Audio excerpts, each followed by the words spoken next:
1º de julho de 2026, quarta-feira da 13ª semana do tempo comum. Meus queridos filhos e filhas, que alegria nos encontrarmos.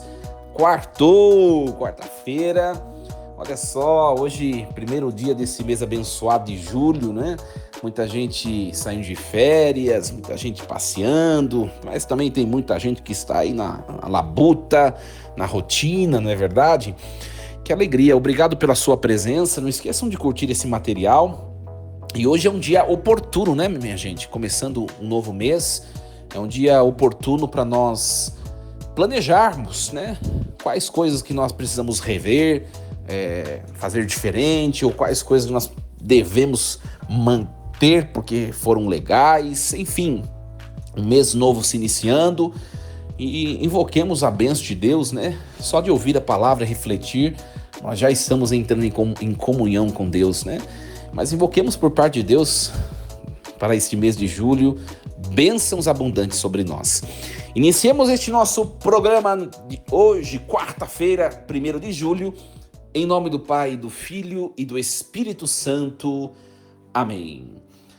Leitura da profecia de Amós, capítulo 5, versículos do 14 ao 15, do 21 ao 24.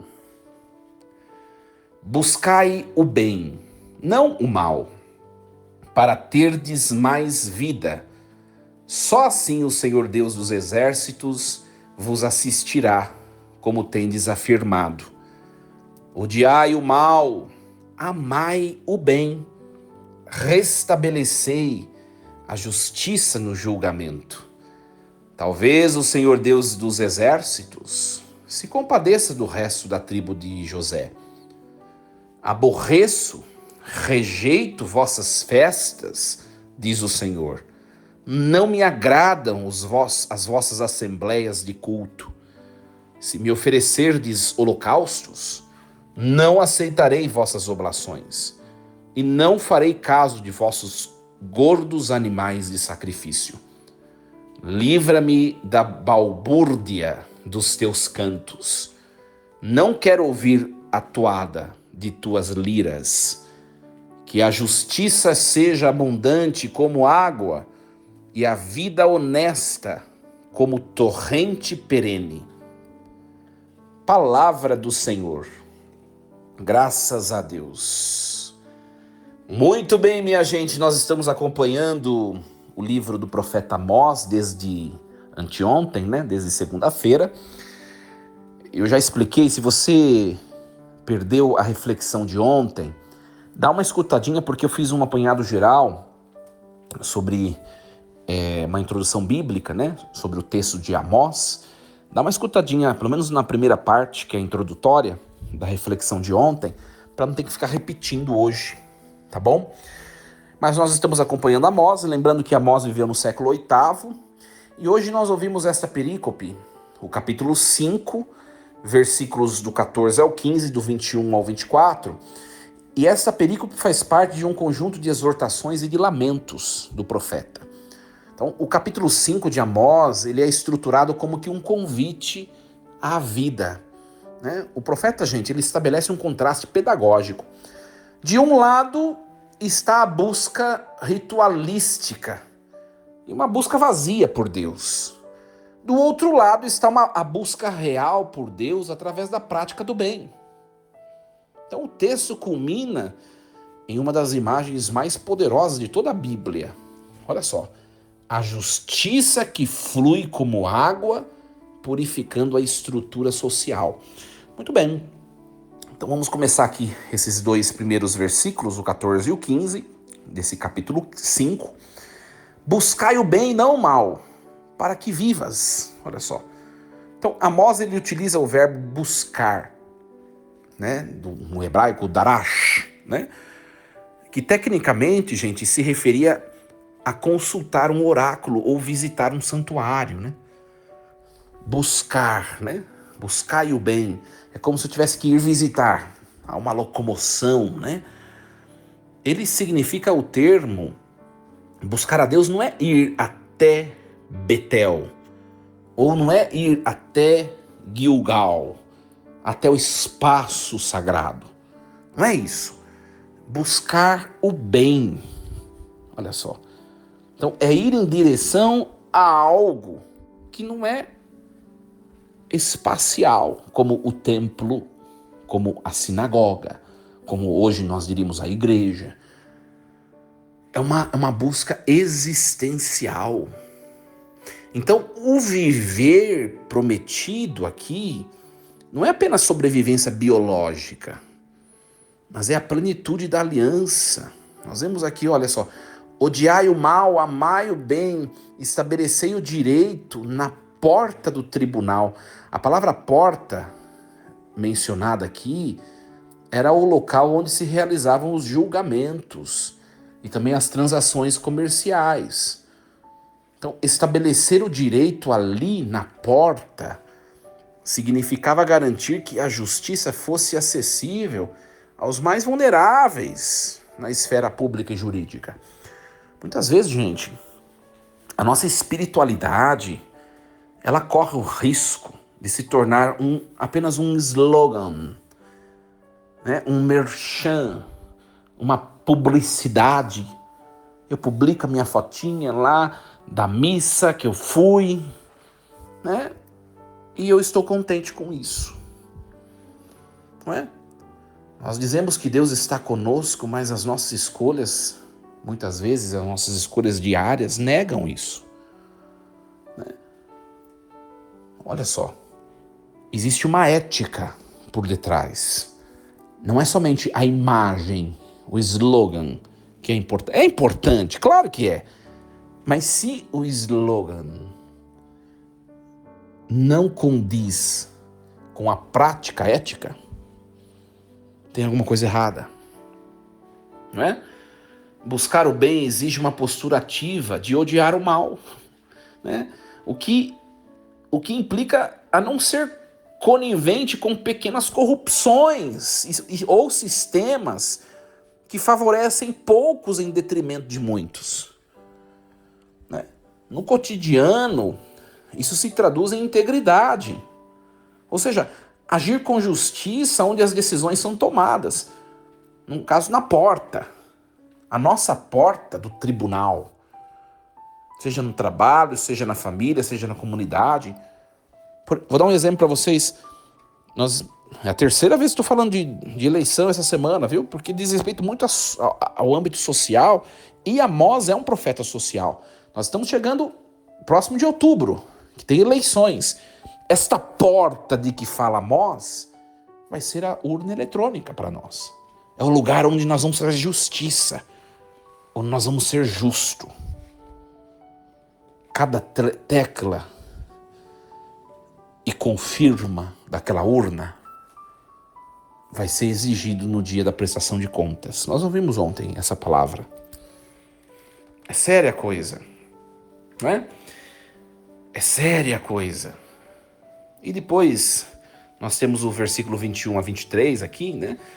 Aborreço, desprezo as vossas festas, não me agradam as vossas assembleias solenes. Olha só. Então, Deus usa verbos de forte rejeição sensorial: aborrecer, desprezar, não aceitar, não ouvir. E o problema não era o ritual em si, gente. Por que não era o problema? O problema não era ritual. Porque foi Deus que mandou fazer aquela ritualidade. Nós pegarmos o texto do Pentateuco, de maneira muito singular, o texto de Levíticos, do livro de Levítico, né? Lá no livro de Levítico está escrito todas essas montaréu de normas de como deve ser a ritualidade do culto judaico. Foi Deus que mandou fazer assim. E o problema não é o culto. O que é o problema então? O problema é a esquizofrenia espiritual. O povo celebrava a libertação do Egito no templo, por meio dos ritos que eram lindos, mas ao mesmo tempo escravizava os seus irmãos no mercado. Vocês entendem? Então, ritualmente celebra a libertação da escravidão do Egito, que foi vivida lá atrás, Isso que é a Páscoa, né? E na prática do dia a dia, escravizavam os pobres, os marginalizados. Ou seja, um contrassenso. Então, o ruído dos cânticos aqui é apresentado como uma poluição sonora para Deus. É muito forte isso, gente. Porque a voz que canta louvores é a mesma voz que silencia o clamor do pobre. É muito forte isso. Eu vou dizendo para vocês que isso é muito forte para mim, que sou padre. Para mim. Essa passagem nos alerta para o perigo do ritualismo anestésico. Nós podemos participar de belas liturgias, de missas impecáveis, mas se saímos da igreja e ignoramos a dignidade do próximo, o nosso culto se torna estéril. Podemos celebrar missas maravilhosas, mas se tem uma pessoa ou outra com a qual eu não converso porque eu não perdoo, o cântico que brota dos nossos lábios irrita a Deus. Isso é muito forte, gente. Muito forte. Muito forte. Olha, a fé, ela não pode ser um compartimento isolado da ética.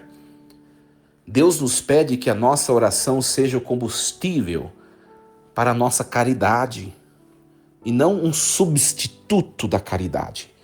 O que o povo no Reino do Norte estava vivendo era o culto substituía a honestidade e a ética e a moral. E Deus, para Deus não tinha valor nenhum. Nenhum. É forte demais isso. Sabe por quê, gente? Porque eu sou padre. Né? Nós celebramos missa todos os dias, nós estamos lá. Tem pessoas que vão só aos finais de semana, né? Final de semanas. Nós estamos lá todo domingo. E isso é preceito, isso é um básico, é um pedido que Deus nos fez. Mas não podemos, né, dissociar o culto da vida no dia a dia. É aquela coisa, a pessoa tem cara de anjo, usa véu no domingo, e na semana é um demônio na vida dos outros. Ou seja, os cânticos que essa pessoa entoa irritam a Deus. Ou seja, o incenso que essa pessoa, né, com o qual a pessoa perfuma o altar, é um cheiro de podridão nas narinas divinas. Olha só, gente, isso é forte demais. Forte demais. E aqui não estou falando de pecado moral pessoal, não. Claro que também. Mas Amós está falando do pecado social. Do pecado social. Nós temos que nos sensibilizar com aqueles que são frágeis, pobres. Isso é dever, é missão do cristão. E depois nós vemos o versículo 24, né, que é o último aqui desta perícope de hoje, usada pela igreja. Mas corra a equidade como a água e a justiça como torrente impetuosa. Amós aqui ele conclui com uma metáfora geográfica, né? Na Palestina, muitos riachos, gente, secavam no verão. Isso nós vemos ainda, né? Nós vemos ainda acontecer tanto no Oriente Médio quanto até no Brasil, né? Essa semana comecei a fazer missão aqui em Roraima, estou em Roraima, né? Povo abençoado, né? Mas é uma terra muito seca, né? Aqui acontece muito isso, né? Riachos secam, é bem essa imagem, né? Então no verão muitos riachos secam na Palestina. O profeta pede uma justiça que não seja um filete de água temporário, mas uma torrente impetuosa. Nahal Etan, né? Um rio perene que nunca seca. A equidade, né? Mishpat, a equidade e a justiça devem inundar todas as relações sociais, tornando a vida sustentável para todos. Então, gente, a justiça não deve ser um evento isolado ou uma campanha esporádica, mas deve ser um fluxo constante. Por isso que eu vou dizer a vocês uma coisa. Esse negócio que a gente vê de assistencialismo estéril, que não fortifica a classe sofredora, mas que a vicia, isso não é de Deus. Um assistencialismo que mantém o pobre pobre, que mantém o ignorante ignorante e mantém o rico rico, isso não é vontade de Deus. Aqui o profeta está dizendo o quê? A tua justiça tem que ser não como um rio que está secando, mas tem que ser um rio caudaloso, tem que ser a justiça. O direito à dignidade, à vida, à abundância é para todos e não para alguns. Interessante isso, não é? Interessante. Assim é a justiça, né? Então, fluir de forma ininterrupta. A justiça não pode ser uma campanhazinha ou um programa de assistencialismozinho. Olha só como tem justiça. Não tem justiça. A justiça tem que promover uma realidade permanente. Então esse versículo está falando de uma questão ininterrupta, permanente. Ser cristão é permitir que essa torrente abundante em água, que é a figura da justiça, essa torrente de equidade, passe por nós e alcance as margens secas da sociedade onde o direito foi esquecido. Não é? Amós é um profeta estritamente social, tá, gente? Por isso que a gente está abordando questões sociais, até mesmo da nossa nação, do nosso país, do nosso estado, do nosso município. Não é? Então, aqui para vocês e para mim, para levarmos para o nosso dia, 4 pontos para reflexão. Primeiro, a integridade entre o altar e a vida. A nossa relação com Deus ela é validada pela nossa relação com o próximo. Não adianta cultos lindos e relacionamentos com o próximo péssimo. Segundo ponto, a prioridade do bem comum. Buscar o bem não pode só ser um sentimento vago, mas tem que ser um compromisso de estabelecer o direito de maneira concreta para todos. Terceiro ponto, a justiça como fluxo contínuo. Não basta ser justo às vezes, em campanhas, em assistencialismos, em iniciativas. Vamos fazer uma visita a uma instituição de caridade. Tá, depois daquela visita você faz o quê? Por bem do próximo. Não faço nada. Não adiantou nada você ir lá fazer uma visita. A justiça tem que ser um fluxo contínuo. Por isso que eu falei... Claro, é um dos pontos para reflexão, mas eu lembrei de uma coisa que eu quero falar com vocês. Olha, eu falo para as pessoas, gente, tem muita gente desempregada na igreja.